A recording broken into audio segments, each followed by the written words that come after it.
Angular projection from ground part second. Part first में हमने time तक निकाल लिया था, टाइम ऑफ फ्लाइट तक। पार्ट सेकंड पे मैं अगर चलूं, ये जो हॉरिजॉन्टल एक्सिस है this was the X axis, vertical axis was the Y axis, and इस तरह का पैराबोलिक पाथ था। इनिशियल वेलोसिटी u थी एंगल थीटा पे, बीच में ये कितनी हाइट पे गया, that was h। h was maximum height reached. कल जो मैंने स्मॉल h लिखा था वो अलग था, वो तो हाइट ऑफ टावर थी, लेकिन ये h अलग है, मैक्सिमम हाइट रीच्ड। और कितनी दूर जाके गिरा, that was r। r is horizontal range. And अगर आपने t इक्वल टू 0 पे थ्रो किया और माना कि ये t टाइम पे गया v नॉट वेलोसिटी के साथ, हॉरिजॉन्टल के साथ अल्फा एंगल पे, तो t जो था वो t हमने लिया था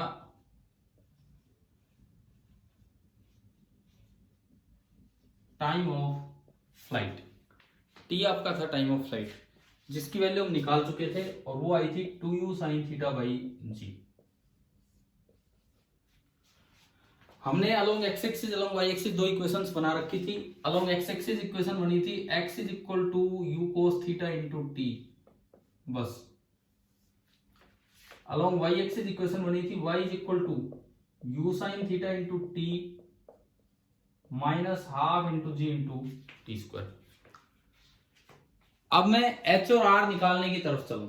मैं टाइम ऑफ फ्लाइट ला चुका हूं, पहले मैं h की तरफ चलता हूं कि भाई मैक्सिमम हाइट h कैसे निकाले, कौन सी इक्वेशन से, क्या करें बताओ, h कैसे निकलेगा यहां पे। देखो आपने एक चीज समझी थी कि इस जगह वेलोसिटी बिल्कुल हॉरिजॉन्टल हो जाती है, तो इस जगह वेलोसिटी का y कंपोनेंट कितना है, इस जगह, इस पोजीशन पे वेलोसिटी का y कंपोनेंट कितना है बताएं। h y component of velocity है, इस जगह वेलोसिटी का y कंपोनेंट कितना है, बिल्कुल हाईएस्ट पॉइंट पे वेलोसिटी का y कंपोनेंट कितना है, जैसे मैंने टाइम ऑफ एसेंट निकलवाया उस समय भी बताया था ये। क्योंकि इस वक्त पूरी की पूरी वेलोसिटी हॉरिजॉन्टल है, क्योंकि इस वक्त पूरी की पूरी वेलोसिटी हॉरिजॉन्टल है, तो इस वजह से जो वेलोसिटी का y कंपोनेंट होगा वो कितना बोला जाएगा, वर्टिकल कंपोनेंट कितना बोला जाएगा, 0। किया था कि नहीं ये पिछले लेक्चर में, अभी यूज किया था ये। Yes sir. तो वहां तो टाइम निकालना था, यहाँ हाइट निकालनी है। तो अब आप एक चीज समझो, at y equal to h, at y equal to h vy कितना है, 0। At y equal to capital H आपका vy 0 आ रहा है। क्या ये बात समझ में आ रही है कि नहीं बताओ, जो मैंने लिखा है अभी, सर ठीक है। अब y और v और s में कौन सा रिलेशन है, कांस्टेंट एक्सेलरेशन के लिए v और s में कौन सा रिलेशन है जिसमें टाइम ना आता हो, v square minus u square equal to 2a। v square minus u square equal to 2as। मैं इसे x एक्सिस के अलोंग भी लगा सकता हूं, उधर नहीं लगाना मुझे। मैं इसको y एक्सिस के अलोंग भी लगा सकता हूं, इधर लगाना है मुझे, y एक्सिस के अलोंग। टेबल अगर आपकी तैयार है तो ये सारी वैल्यूज बोलते चले y एक्सिस के अलोंग। v की जगह क्या आता है, y कंपोनेंट, v की जगह vy स्क्वायर माइनस u की जगह, वहां से टेबल से देख के बोलो, sir u sin theta. u sine theta का होल स्क्वायर 2 इंटू a की जगह सर माइनस जी, और s की जगह y। तो ये जो इक्वेशन बनी है, बनी vy square minus u square sine square theta is equal to minus of 2gy। हाँ जी, समझ में आया, ये इक्वेशन आ गई समझ में कैसे लगी। अब ये कंडीशन अब ये कंडीशन इसमें यूज करो, अब ये कंडीशन इसमें यूज करो, वी वाई की जगह zero minus u square sine square theta minus 2g, और y की जगह क्या है यहाँ h, माइनस से माइनस कटेगा और मैक्सिमम हाइट का मेरे पास फॉर्मूला आ गया you square sine square theta upon 2g। एक एंगुलर प्रोजेक्टाइल में मैक्सिमम हाइट का फॉर्मूला मेरे पास आ चुका है u square sine square theta upon 2g। Time of flight का आया था 2u sine theta upon g, जो यहां लिखा हुआ है। मैक्सिमम हाइट का फॉर्मूला आया, यहां मैं लिखता हूं you square sine square theta upon 2g। ये फॉर्मूले याद भी करने हैं, कहां 2 आ रहा है कहां स्क्वायर आ रहा है सब कुछ। तो मैक्सिमम हाइट किस तरह से निकाला, क्या ये समझ में आ गया आपको, किस तरह से हमने देखा है, ठीक है। अब ये जो h का फॉर्मूला आया, अगर मैं इसे उससे कंपेयर करूं कि जब मैं किसी चीज को सीधा ऊपर फेंकता था यू स्पीड से 1D मोशन में, किसी चीज को मैं अगर सीधा ऊपर फेंकता था यू स्पीड से, तो ऊपर जाने का टाइम लगता था u बाई जी, नीचे आने का टाइम लगता था u by g. Total time कितना हो जाता था 2u बाई जी, है ना, 2u बाई जी। तो टाइम ऑफ फ्लाइट का भी वही फॉर्मूला है, देखो वो 2u साइन थीटा बाई जी आने का मतलब है कि टाइम ऑफ फ्लाइट है 2 times u y by g. Vertical velocity क्या है, आप अगर सीधा ऊपर फेंकते तो पूरा पूरा u ही वर्टिकल होता, लेकिन अगर किसी एंगल पे फेंक रहे तो u वर्टिकल क्या है वो देखो आप, u vertical u sine theta है। तो टाइम ऑफ फ्लाइट का वही फॉर्मूला चल रहा है 2 times u vertical upon y। समझ में आया कि नहीं आया? Yes sir. ऐसे ही देखो, अगर आप सीधा ऊपर फेंकते तो मैक्सिमम हाइट का फॉर्मूला क्या था u स्क्वायर बाई 2g, ध्यान है, यू स्क्वायर बाय 2g। तो वही अब है, ये u की जगह u y का स्क्वायर है, u साइन थीटा आपका u y है। मैक्सिमम हाइट का फॉर्मूला वही है जो सीधे मोशन में था 1D मोशन में था, लेकिन वहां u था और यहां u की जगह क्या हो गया है u y। हाँ जी, फॉर्मूला बिल्कुल सेम है, बस वो y कंपोनेंट ले लेना है। टाइम का भी फॉर्मूला वही है, हाइट का भी फॉर्मूला वही है। अभी बताएं क्या ये दो बात समझ में आ गई है क्या? ठीक है, क्लियर है? 1D मोशन से मैंने कंपेयर करके कैसे याद करवाया। अब अगली चीज जिस पे हमारा ध्यान जाना चाहिए दैट इज हॉरिजॉन्टल रेंज। अब जो अगली चीज है जिसको हम कैलकुलेट करेंगे दैट इज हॉरिजॉन्टल रेंज, उस पे चलते हैं। एंगुलर प्रोजेक्टाइल से पहले जो मैंने आपको प्रोजेक्टाइल करवाया ग्राउंड से हाइट से हॉरिजॉन्टल प्रोजेक्शन, उसमें बताओ रेंज कैसे निकाली थी? जो ग्राउंड से हाइट से करवाया था उसमें रेंज कैसे निकाली थी?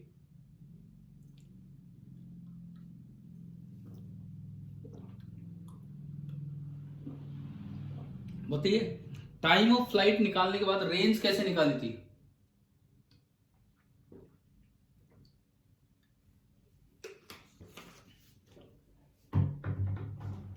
हाँ जी, नहीं आ रहा क्या ध्यान? टाइम ऑफ फ्लाइट, दोबारा बोलो एक बार, क्या बोल रहे हो, किस तरह निकाली थी? टाइम टी पे पोजीशन लेके निकाला था। ऐसे निकाला था, देखो यहां पे x कोऑर्डिनेट r हो जाता है, आज y कोऑर्डिनेट 0 है, कल y कोऑर्डिनेट h था, तो हमने इस चीज का यूज किया था at t equal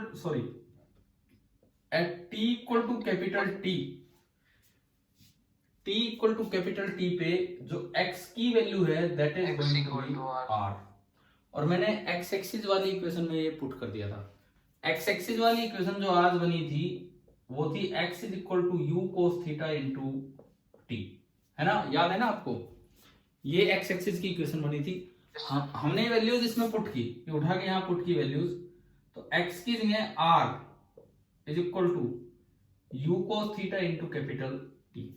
capital T वो रहा ऊपर, तो r is equal to u cos theta into 2u sine theta divided by g. तो अब अगर मैं r के फॉर्मूले इकट्ठे करूं कि इसको किस किस तरीके से हम याद रख सकते हैं, ये जो r आया है इसको किस किस तरीके से हम याद रख सकते हैं वो देखते हैं हम। देखो r इज इक्वल टू, पहला फॉर्मूला यहां से बन रहा है 2 times u square sine theta cos theta upon जी।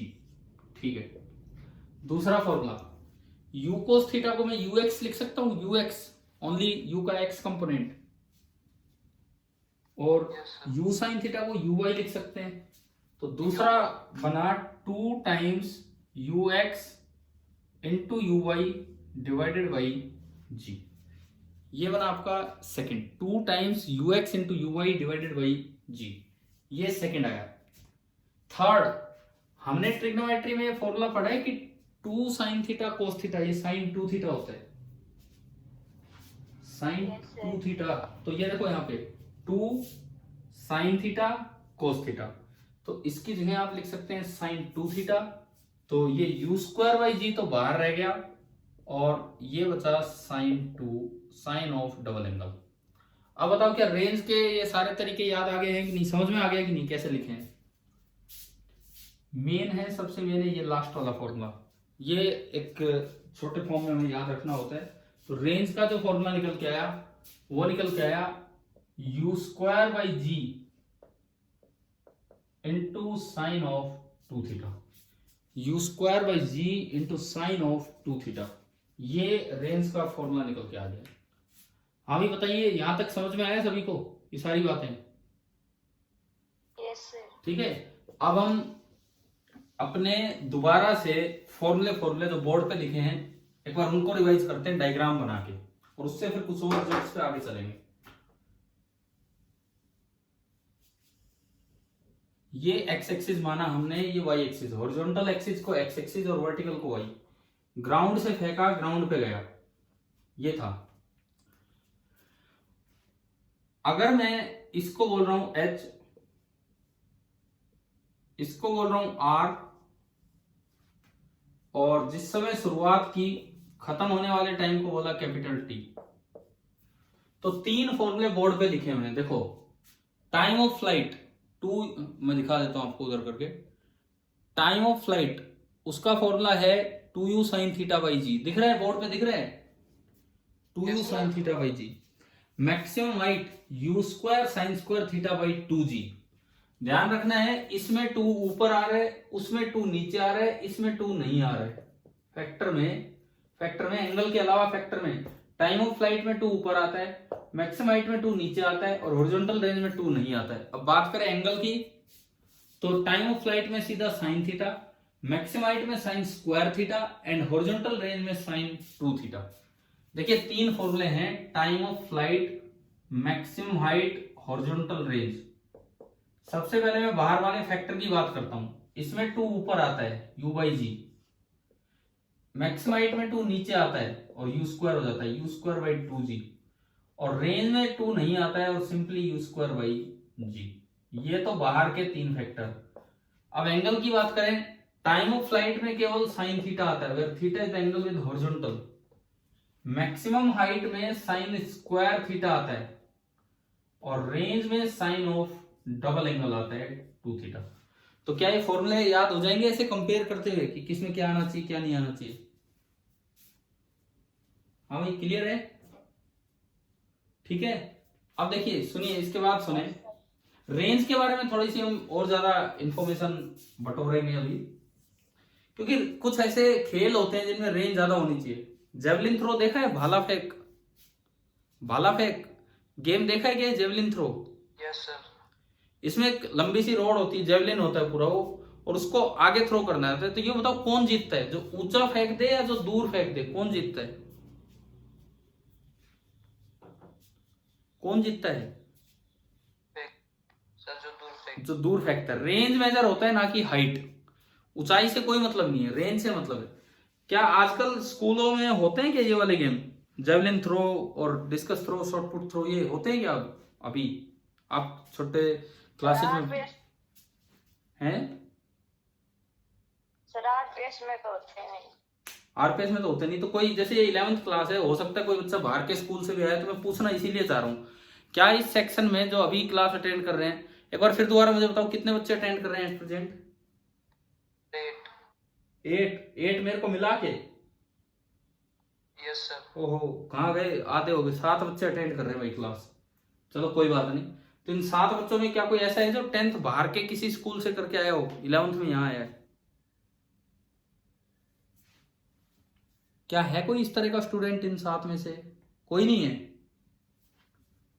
चलो कोई नहीं, छोड़िए।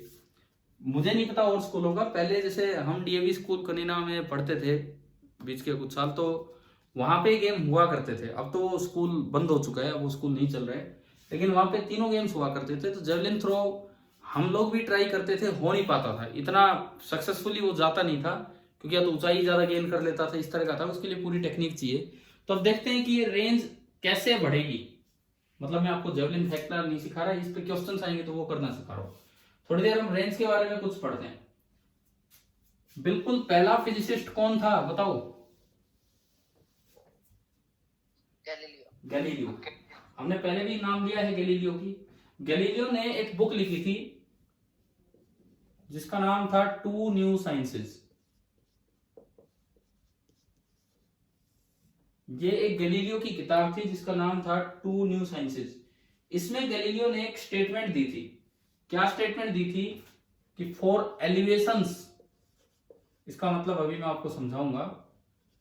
एलिवेशन का मतलब एक तरह से एंगल से ही है। एलिवेशन और कुछ नहीं है, एंगल से ही इसका मतलब है। फॉर एलिवेशंस विच एक्सीड और फॉल शॉर्ट, या तो थोड़ी ज्यादा है या थोड़ी कम है। किससे? 45 डिग्री से। 45 डिग्री से एक थोड़ा ज्यादा एंगल ले लो, एक थोड़ा कम एंगल ले लो, बाय इक्वल अमाउंट। मतलब एक थोड़ा सा ज्यादा करो, दूसरा उतना ही कम करो। ये गैलीलियो की स्टेटमेंट है। गैलीलियो की ये स्टेटमेंट है जो मैं आपके लिए अभी बता रहा हूं। द रेंजेस आर इक्वल, ये इनकी स्टेटमेंट थी।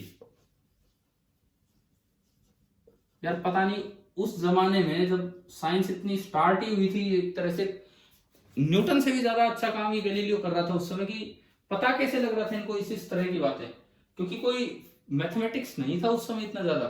अपनी ऑब्जर्वेशन से ऐसे रूल निकाल के दे रहे थे। लेकिन पहले तो अब इसका मतलब समझे। गैलीलियो का ये जो लॉ था, the two new sciences book में जो गैलीलियो की स्टेटमेंट थी, पहले तो हम ये समझे कि ये क्या है।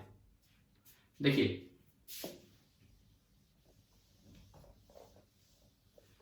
आप ये बताओ रेंज मैक्सिमम कब होगी? मेरी एक क्षमता है इसको फेंकने की, यू तो मेरी क्षमता पे डिपेंड करता है। मेरे हाथ में कितनी ताकत है उस पर यू डिपेंड कर रहा है। मैं अपनी मैक्सिमम ताकत से फेंक रहा हूं, तो क्या केवल रेंज यू पे डिपेंड कर रही है और भी कुछ फेंकने के तरीके पे डिपेंड कर रही है? बताओ इस फॉर्मूले को देख के। थीटा पे। थीटा। जी तो यार मैं जी कैसे चेंज कर सकता हूं? मैं धरती पे खड़ा होकर बस थोड़ी सी दूर तक फेंक रहा हूं, इतनी सी दूरी में जी चेंज नहीं होता है, तो जी तो कांस्टेंट रहेगा। यू मान लो मैंने अपनी मैक्सिमम ताकत लगा दी, यू भी फिक्स कर दिया, तो r is a function of theta. R is coming out to be a function of theta. R will be maximum. R maximum कब होगा? आर मैक्सिमम तब होगा जब साइन 2 थीटा मैक्सिमम होगा। और साइन की मैक्सिमम वैल्यू कितनी होती है?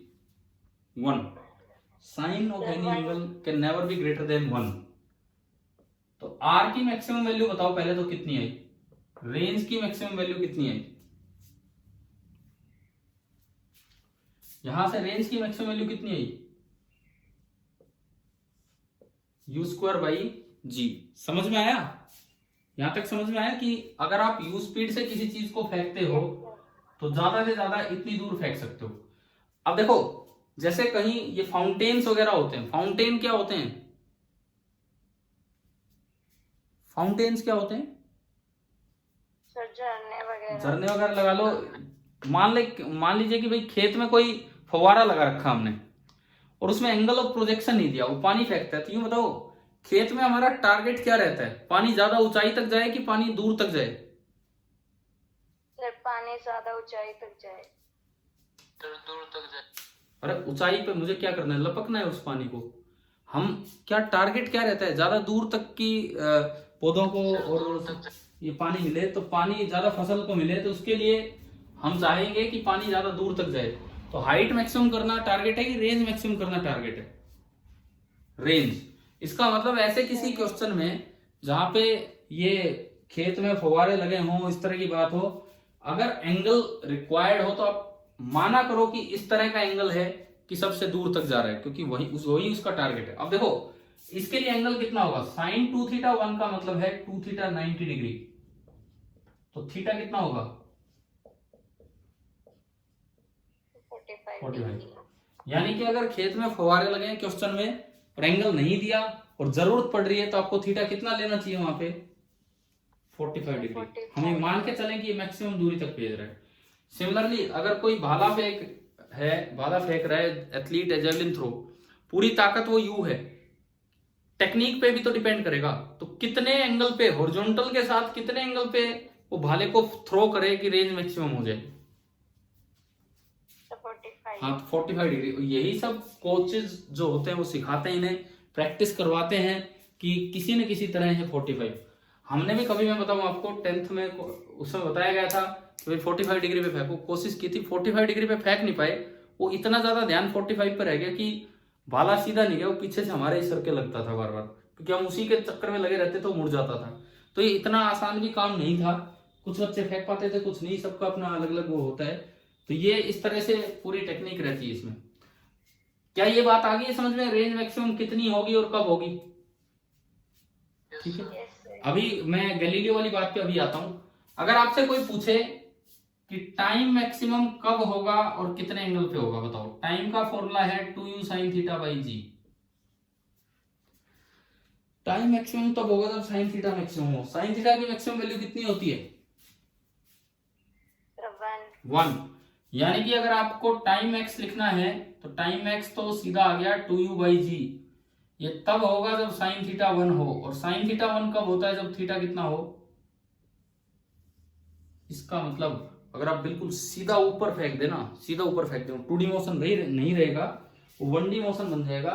लेकिन अगर आप बिल्कुल सीधा ऊपर फेंक दें तो अपने आप टाइम मैक्सिमम हो जाएगा। ठीक है, अब बात आती है मैक्सिमम हाइट जो है वो मैक्सिमम कब होगी। उसका फॉर्मूला है u square by g, u square by 2g into sine square theta. यही है ना आपके एच का फॉर्मूला। अब बताओ साइन स्क्वायर थीटा की मैक्सिमम वैल्यू कितनी होती है, साइन स्क्वायर थीटा की भी मैक्सिमम वैल्यू 1 ही होती है। तो एच मैक्स भी हो जाएगा यू स्क्वायर बाई 2g। ये तब होगा जब साइन स्क्वायर थीटा 1 हो, यानी कि साइन थीटा 1 हो, यानी कि थीटा कितना हो 90 डिग्री। तो अगर आपको रेंज मैक्सिमम करनी है तो सीधा ऊपर फेंको ना, सॉरी, हाइट मैक्सिमम करनी है तो सीधा ऊपर फेंको, सबसे ज्यादा हाइट पे हो जाएगा।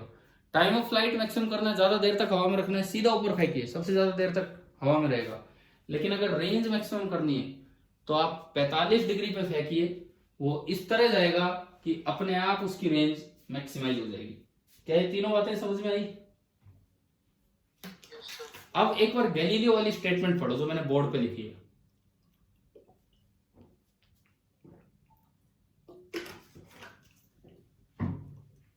अब मैं आपको इसका मतलब बताता हूं, गैलीलियो की स्टेटमेंट का क्या मतलब है, उस पर हम चलें, वो समझें कि क्या है क्या नहीं।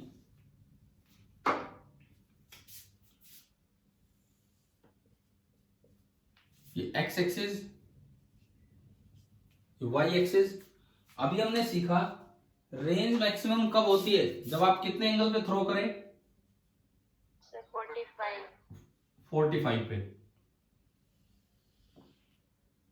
ये तो रेंज होगी मैक्सिमम, आर मैक्स। 45 से कम करोगे एंगल तो भी रेंज कम होगी, 45 से ज्यादा करोगे एंगल तो भी रेंज कम होगी। मान लो मैंने 45 डिग्री से थीटा कम करके उस पर प्रोजेक्ट किया, 45 डिग्री से कुछ थीटा एंगल कम किया, तो ये एंगल हो गया 45 माइनस थीटा, और ये बॉल यूं गई और ये कहीं यहां पे आके रुकी। इस वक्त जो एंगल मैंने माना है, पहले वाला एंगल था 45, और ये जो ब्लू वाला एंगल मैंने माना है, ब्लू वाला, ये है 45 माइनस थीटा। तो ये बॉल यहां आके गिरी। अब अगर मैं एक और एंगल लूं 45 प्लस थीटा, तो भी आर मैक्स से तो कम होगी रेंज। मैं थीटा और ऊपर चला गया तो भी ये बॉल यहीं आके गिरेगी, बिल्कुल यहीं आके गिरेगी। अगर ये जो एंगल है, ये रेड वाला एंगल, ये मेरा हो गया 45 डिग्री प्लस थीटा, मतलब 45 डिग्री की लाइन से थीटा एंगल कम करके फेंक दो, चाहे थीटा एंगल ज्यादा करके फेंक दो, रेंज आर मैक्स से कम ही होगी, लेकिन रेंज दोनों बराबर होंगी, यहां से लेके यहीं गिरे। अब एक बार इस लाइन पे, गैलीलियो की स्टेटमेंट पे आप जाइए। फॉर एलिवेशंस मतलब एंगल्स विच एक्सीड और fall short of 45 degree y equal amount, 45 degree से एक एक्सीड कर रहे हैं, एक उतना ही छोटा हो रहा है, मतलब एक 45 प्लस थीटा है और एक 45 माइनस थीटा है, द रेंजेस आर इक्वल। बताओ क्या ये स्टेटमेंट, गैलीलियो वाली स्टेटमेंट आपको समझ में आ गई है? Yes sir. Yes sir. ठीक है, देखो ये उस समय कोई इतना भारी मैथमेटिक्स नहीं था, बावजूद इसके कैसे ये चीजें ऑब्जर्व कर रहे थे गैलीलियो, बहुत ही एक अजीब सी बात थी और अच्छी बात थी। लेकिन आज के दिन आप ये चीज प्रूव कर सकते हो मैथमेटिकली, कैसे? आप बताए, रेंज का क्या फॉर्मूला निकल के आया अभी, u square sine 2 theta by g, ठीक है। इसको साइन 2 थीटा को आप खोलेंगे तो 2 u square by g sine theta cos theta, ये आपका फॉर्मूला है। या फिर तीसरा आपने पढ़ा था 2 by g into u x into u y. मैं एक बार वैसे ही सारे लिख रहा हूं कि यहां तक आगे ना समझ में, रेंज के फॉर्मूले, यस सर। ठीक है। अब देखिए, रेंज में निकालूं at an angle 45 degree minus theta,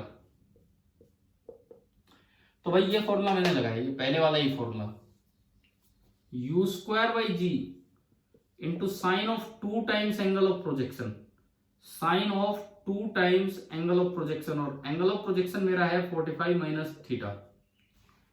यह आया u square by g into sine of 2 से मल्टीप्लाई किया तो 90 degree minus 2 theta. Sine 90 minus something क्या होता है sir cos theta. Cos theta, plus का कोस थीटा। तो यहां से आपने ये रेंज निकाली तो ये निकल के आई u square by g into cos of 2 theta. 2 theta. बताओ पहला काम आ गया है समझ में? Yes sir. ठीक है। अब देखिए, अब मैं रेंज निकालता हूं 45 डिग्री प्लस थीटा पे। अब मैं ये रेंज निकाल रहा हूं 45 डिग्री प्लस थीटा पे, बताइए क्या होगी? फिर से वही फॉर्मूला लगाया, u square by g into sine of 2 times angle of projection, और एंगल ऑफ प्रोजेक्शन है 45 degree plus theta with the horizontal. चलिए इसको भी आगे बढ़ाते हैं, u square by g into sine of 90 degree plus 2 theta. Sine 90 plus 2 theta कौन से क्वाड्रेंट में है? कौन से क्वाड्रेंट? सेकंड। सेकंड में साइन पॉजिटिव होता है कि नेगेटिव? पॉजिटिव। सेकंड में साइन पॉजिटिव होता है, और 90 पे साइन किस में कन्वर्ट हो जाएगा? कोस में। Sir cos. तो ये क्या बचा, कितना आ गया ये?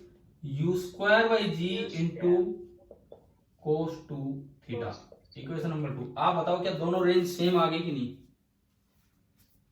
Yes sir. इक्वेशन 1 और 2 से, मतलब जो चीज आज आसानी से प्रूव हो जाती, गैलीलियो ने वो चीजें उस समय ऑब्जर्व कर दी थी जब इतना मैथ्स नहीं हुआ करता था। तो इसका मतलब ये आगे से ये एक अच्छा सा रिजल्ट आप याद रखें। कैसे याद रखेंगे? गैलीलियो का अपना एक तरीका था कहने का, गैलीलियो का अपना एक तरीका था, लेकिन गैलीलियो वाले तरीकों को आज हम किस तरह से याद रखेंगे? गैलीलियो ने बताया कि अगर एक एंगल 45 डिग्री प्लस थीटा है, थीटा 1, और दूसरा एंगल 45 डिग्री माइनस थीटा है, थीटा 2, तो रेंज सेम होगी। आप एक बार इनका सम करो, दोनों इक्वेशंस का सम कीजिए। थीटा 1 प्लस थीटा 2 कितना आ रहा है? थीटा 1 प्लस थीटा 2 कितना आ रहा है? इनको सम कीजिए दोनों से। थीटा से थीटा गया तो थीटा 1 प्लस थीटा 2 कितना आया? 90 डिग्री। ये कॉम्प्लीमेंट्री एंगल होते हैं कि सप्लीमेंट्री एंगल होते हैं? बताओ। कॉम्प्लीमेंट्री। कॉम्प्लीमेंट्री। तो आज गैलीलियो के रिजल्ट को इस तरह याद कर दिया जाए तो ज्यादा अच्छा है कि अगर दो डिफरेंट एंगल्स ऑफ प्रोजेक्शन है और वो कॉम्प्लीमेंट्री हैं तो उन दोनों पे जो रेंज है वो बिल्कुल सेम आएगी। मान लो सवाल आ जाए, मैं कोई साइन 20 डिग्री तो जानता नहीं कितना होता है, ना मैं कोस 20 डिग्री जानता है कितना होता है, तो मैं रेंज तो निकाल ही नहीं पाऊंगा। क्वेश्चन आ जाए कि मैंने 20 डिग्री पे एक पत्थर को प्रोजेक्ट किया है, तो दोबारा बताओ कितने डिग्री पे प्रोजेक्ट करूं उतनी स्पीड से कि सेम रेंज आ जाए? सर 70. 70। डायरेक्ट आंसर आ गया आपका। 90 में से 20 गया, 70 डिग्री आ गया, डायरेक्ट आंसर। तो अभी बताओ, क्या यहां तक मैंने पिछली क्लास में टाइम ऑफ फ्लाइट तक लिया था, दो और बातें सिखा दी है, मैक्सिमम हाइट और हॉरिजॉन्टल रेंज। क्या ये दोनों बातें क्लियर हो गई हैं कि नहीं? Yes sir. ठीक है, और रेंज के बारे में ये जो रिजल्ट बताए ये भी। अब एक आखिरी चीज पे अभी इस क्लास में, बाकी फिर भाई कल करेंगे, ठीक है ना। आज मैं फिर 10th को टाइम दे रहा हूं, उनका टेस्ट वेस्ट और ये सब ये पढ़ना आप लोग ये सब। और अब मैं निकालता हूं फाइनल स्पीड वी नॉट और अल्फा। अब मैं उसकी तरफ चल रहा हूं। ये एक्स एक्सिस। अच्छा, क्या प्रोजेक्टाइल मुश्किल है कि आसान है? ये बताओ इसको देख के, 1D मोशन की तरह जब टेबल बना के चल रहे हैं, ये मुश्किल काम है आसान काम है? सर सही है. सही। ये कैसा राजनीतिक सा जवाब दे दिया, सही है, बीच का सही।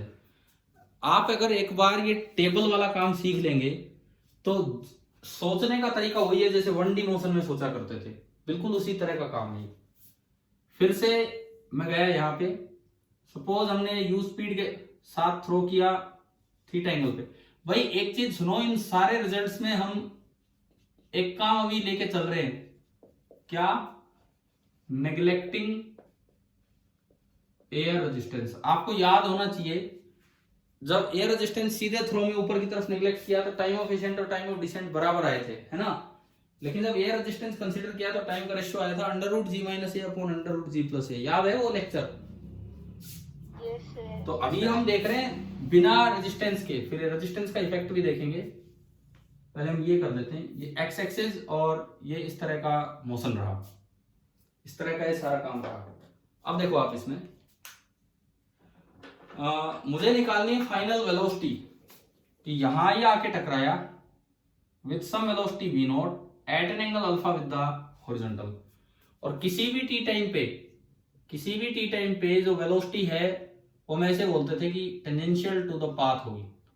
किसी भी टी टाइम पे जो वेलोसिटी है that will be tangential to the path. तो आप ये बताएं, ये वाली इक्वेशन दो बार लगवाओ, v = u + at, दो बार,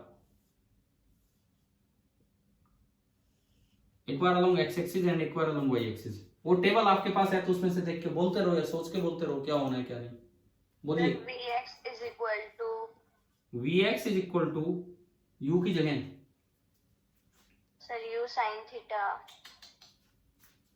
देख के बोलो, या तो अपनी टेबल से देख के बोलो या फिर सही बोलो। Sir u cos theta. x के अलोंग क्या होगा? u cos थीटा, ठीक है, प्लस ax कितना? 0। तो ये खत्म। हमने सुबह भी शायद देख लिया था या नहीं देखा था, तो या फिर बताता हूं, x component of velocity same रहता है, चेंज नहीं होता है। यानी कि जब टक्कर होगी वहां भी x कंपोनेंट ऑफ वेलोसिटी जो है वो उतना ही रहेगा जो स्टार्टिंग में था। कितना रहेगा? u cos theta. हर समय x कंपोनेंट उतना ही रहेगा, ठीक है। अब बात आती है कि y कंपोनेंट कितना होगा। y कंपोनेंट, उसके लिए मैंने फिर से एक बार ये जनरल इक्वेशन बनाई, v की जगह vy, सर u की जगह u sin थीटा आगे -gt. मुझे फाइनल वेलोसिटी का y कंपोनेंट निकालना है, फाइनल वेलोसिटी का y कंपोनेंट v0y। तो at t = capital T, t की जगह कैपिटल T रख दो और vy की जगह v0y। तो vy की जगह तो v0y और t की जगह कैपिटल T। हाँ जी, आया ना समझ में क्या किया मैंने? At t = capital T vy = v0y। क्या सभी को क्लियर हो गया कि नहीं? At t = capital T vy = v0y, ये है, तो हमने इसमें पुट किया। तो v0y = u sin theta minus g into t। t कितना है? t निकाला आज 2u sin theta by g, g से g गया, u sin theta minus 2u sin theta कितना हो गया? -u sin theta. इसका मतलब आया क्या समझ में? कैसे निकाला है? इसका मतलब टक्कर के समय नीचे की तरफ ये वेलोसिटी होगी u sin थीटा। माइनस का मतलब केवल डायरेक्शन है, मतलब देखो फेंकते समय यहां कंपोनेंट था u cos थीटा और ये कंपोनेंट था u sin थीटा। थोड़ी देर बाद ये कंपोनेंट तो सेम रहेगा u cos थीटा, ये कुछ कम हो जाएगा। हाईएस्ट पॉइंट पे केवल एक ही कंपोनेंट रहेगा, ओनली कौन सा रहेगा, u cos थीटा। थोड़ी देर बाद ये चेंज नहीं होना, ये तो u cos थीटा ही रहेगा, ये कुछ नीचे की तरफ बढ़ेगा और लास्ट में बढ़ते बढ़ते फिर दोबारा से ये उतना ही हो जाएगा। आप बताओ यहां से वहां वेलोसिटी कैसे चेंज हो रही है, क्या ये पूरा तरीका समझ में आ गया कि नहीं? Yes sir. ठीक है। और फाइनल वेलोसिटी का मैग्नीट्यूड उतना ही है। अगर एयर रेजिस्टेंस नहीं है तो फाइनल वेलोसिटी का मैग्नीट्यूड उतना ही है। इनका स्क्वायर करके सम करोगे तो वापस से u ही आ जाएगा। तो v not is equal to u, same and बिल्कुल सेम है। Alpha is equal to theta with the horizontal initial angle of projection theta था, तो विद द हॉरिजॉन्टल जो फाइनल टकराने वाला एंगल है वो भी थीटा होगा। अच्छा अब सुनिए, लास्ट मिनट चल रही है हमारे इस लेक्चर की। क्या आपको ये कुछ चीजें समझ में आई एंगुलर प्रोजेक्टाइल पे? Yes sir. कल लेक्चर होगा अब, लेकिन कल शाम को आपका फिर से टेस्ट होगा और उसमें टॉपिक रहेगा एंगुलर प्रोजेक्टाइल। ठीक है, केवल एंगुलर प्रोजेक्टाइल। कल क्लास एंगुलर प्रोजेक्टाइल पे होगी और कल शाम को इसी पे फिर एक टेस्ट होगा, छोटा ही टेस्ट होगा 10 से 15 क्वेश्चन का, बहुत बड़ा नहीं। ठीक है, अब क्लास को खत्म करते हैं। Thank you.